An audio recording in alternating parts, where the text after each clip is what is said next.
Hey, what's going on, guys? This is Coach Tex Rimmer, DFW Penguin Basketball, Penguinhoops.com. Guys, if you get anything from this video, man, go ahead and share it with someone that you care about that has children.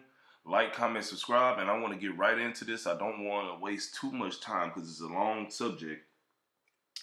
And you know, like I said, most of the videos that I have or that I'm posting on here are for my parents, but at some point, other people outside of the parents in the program are going to watch this, and I think it'll be helpful to a lot of people. So go ahead and share it. But today I want to talk about this, and the reason why I'm talking about this is just basically experiences that I have as a coach, and you know, from the many games that I've coached over the years. But I've the other day, man, I just kind of thought about certain players, or not certain players, but certain coaches that cheat to win games, you know.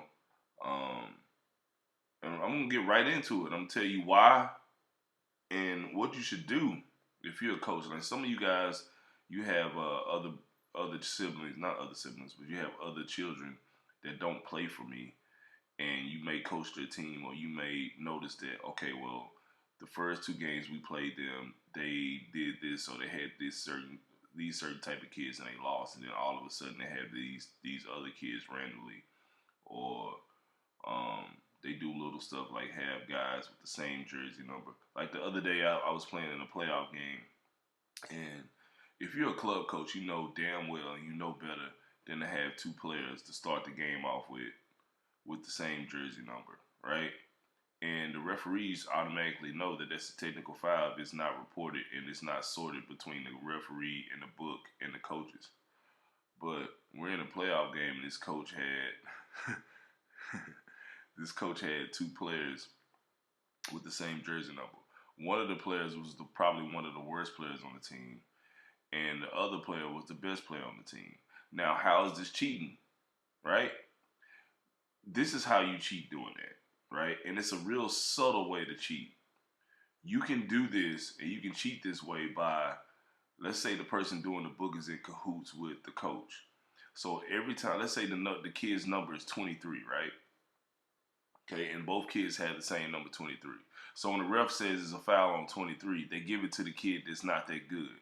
So basically, the good player on the team can end up getting 8 fouls and not fouling out.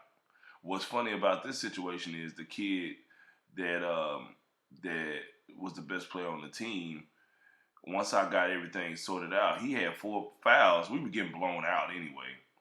But if the game was close, you know, he had 4 fouls at halftime, which says a lot, which lets you know that the coach knows that this kid fouls a lot. And I guess what else this kid can do if he's really good defensively at getting steals? He can gamble more, he can foul more, he can pressure more, and not be worried about playing without fouls. So this is just something. This is the reason for this video right here. That situation. So first, I want to tell you why coaches cheat. I'm gonna try to go through this as fast as possible, and hopefully, you guys will catch on to it. Now, so like I said, some of this stuff is common knowledge, but I want you guys to understand what's going on, right? One, a coach will cheat because they know they cannot coach, right? And what do you mean by that, coach? If I know that I can't make my players better at practice, I know that I can't coach them out of situations. What I'm going to try to do is I'm going to try to do anything that I can to get an advantage, whether it be doing that tactic with the numbers, whether it be bringing random players to the team, whether it be bringing a kid, which I've had in the past, bringing an 8th grader to a 7th grade game, or 8th grader to a 6th grade game, or something like that. I'm going to try to do anything in my power to help my coaching situation out, because I know I really can't coach at the end of the day. I can't if the game is tight at the end, I can't make decisions or make adjustments to help the team win. Number 2, a lot of coaches, they get tired of losing. They've been their son's team that they've been coaching has been getting their butt kicked all this time. It's like, man, you know, I'm tired of getting my ass kicked every week. Let me go get this 10th grader to come play this 8th grade game real quick, or let me get this kid from this other team to come play real quick, right? So that's another one. You just get tired of losing, and then you start resorting to anything to get a win. Number three, this person is extremely competitive. Okay, some of these coaches, man, they just competitive with everything. You play them in Connect Four, you know, they got an extra piece. As soon as you turn your back and they slide it in there. You play them in Jenga, you know, they're cheating. You know, you do a Rubik's Cube, they got some paint to paint the cubes because they can't put it together. They're just competitive. They want to win everything. All right. Another reason, they only cheat when needed. Right. Some coaches, when they know they play certain teams, especially like a coach that can't coach, they may never. Let's say they have a nephew that's really good at basketball, but he's too good to play on their team, and they may keep this kid on the team's roster, or they might just keep this kid on standby when they know they're gonna play a tough game or they're gonna play in the championship game, and then they bring the kid. But any other game during the season, you know, where they feel like they can compete a little bit, they won't need to call this kid Bobby over to the game. That's going to basically give them 20 points a game. That makes sense. So some coaches only cheat when needed, right? In certain situations, championship games, important games, meaningful games to them, right?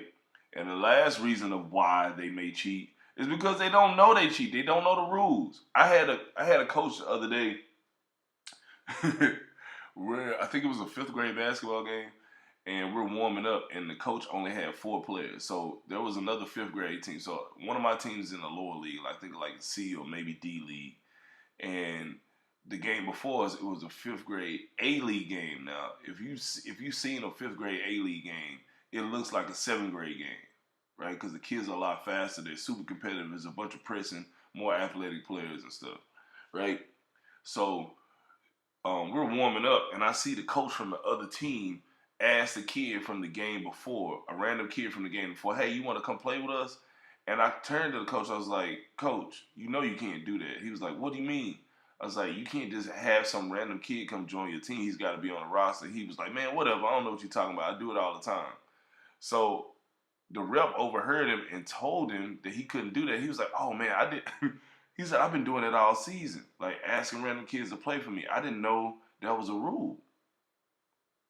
So sometimes coaches just don't know that they're cheating. You know, some coaches may do the jersey thing where have 2 players with the same jersey number, and they don't know that they're really cheating. You can't do that, right? Now, this is the way I look at it. I'm going to talk about the different ways that I look at, you know, when coaches do stuff like this on purpose. They cheat on purpose. One, okay, instead of me getting all upset a lot of times, like some coaches do when they, you know, when they catch someone else cheating or doing something wrong or doing something in ill will towards the game, you know, I don't get upset anymore. Okay, I see it as a sign of respect, right? If someone is going, if an adult man, if a 30-plus-year-old man is doing all these different types of things to get an advantage in a 3rd grade, 4th grade, 5th grade, 6th grade, 7th grade basketball game, to me, especially when it's one of those games where I know they only cheat when they need to, because I've seen them play other games and they only bring Bobby to the game when they play me. I see it as a sign of respect. And sometimes I tell the kids, like, hey, I'm not going to even contest this kid being on the team or do a roster check and all this stuff. We're going to play it out because we're going to play them and beat them how it is, because it's a sign of respect to us. If our team was bad, they wouldn't feel like they need to do that, right? So that's the number one thing I see. I see it as a sign of respect. 2, okay, when they can't cheat, then what? What are they going to do? And a lot of these, you think about a lot of these, I've been coaching in the leagues that I've been coaching for the longest, and I've seen a bunch of clubs and AAU teams and all this stuff come and go. And a lot of them that cheated, you know, it only lasts so long. Once they aren't able to have that resource to cheat, or once people catch on to them cheating, they're gone. So why even waste that energy on getting upset about it, right? Number 3, like piggybacking on number 2, you know, at the end of the day, a coach like that or a team like that that thrives on cheating, it won't last. They'll be gone real fast. They'll be in and out, and they'll be gone. You know? So don't waste a lot of energy on that. Don't get upset as a parent when you see that. If your coach is not handling it, just let it go. See it as a sign of respect. And another thing too, to piggyback off of 3, okay. Um, like I said, a lot of these coaches that have youth basketball programs that play in the same leagues that I play in, I mean, at the end of the day, a lot of them look up to me, right? And that's the reason why they do a lot of cheating. They want to be in the position that I'm in. They wish they could do the stuff that I'm doing. And, they try to make their program look good to their parents. But a lot of times, a lot of these parents are a lot smarter than these coaches think, and they catch on and stuff. Now, either they're going to play into it and join in and be cool about the cheating, but a lot of parents that have integrity and stuff, and their kids notice it too, um, once the parents catch on, they'll leave. They'll be gone, man. I mean, their coach will be right back to square one. So, um, like I said, when cheating happens, you as a parent and you know what's going on, you got to take it as a sign of respect. If this adult man would go out of his way to cheat against my 6th grade son or my 4th grade son to win a game, then my coach's son must be doing something right. Excuse me, guys. Before I end the video, I'm probably gonna try to post a link to this video that I saw probably about 6 or 7 years ago, where this 7th grade football coach, he brought his 19-year-old nephew to a football game and tried to disguise him. So, because he got tired of losing. And I can't make this up. The kid was 19. He put on football pads and went out and was tackling and scoring touchdowns against 12 and 13-year-olds.